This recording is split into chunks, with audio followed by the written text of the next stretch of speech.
guys na 'di ba matagal na nawala sa showbiz si Jericho Rosales at nang bumalik nga ang aktor, sabi niya sa interview noon, hindi muna siya naghahanap ng love life. Gusto niya munang mag-focus sa paggawa ng movie at stop talaga siya sa teleserye. Kasalukuyan ding pinaprocess ang annulment nila ng ex-wife niyang si Kim Jones.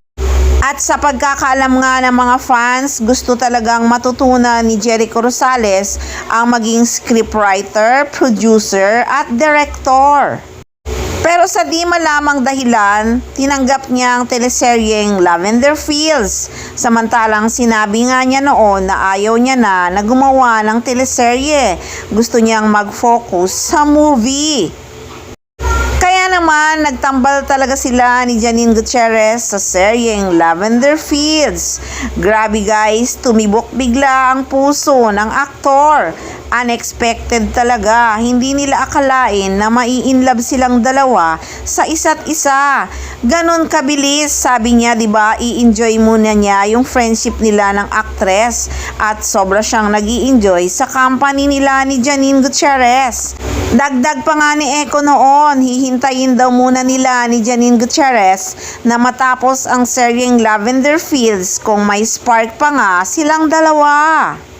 At ayun na nga, natapos na ang serye. Tinuloy talaga ng aktor ang panliligaw.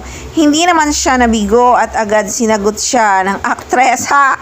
Ang bilis din naman ni Janine Gutierrez, hindi na rin niya talaga pinakawalan si Mr. Pogi.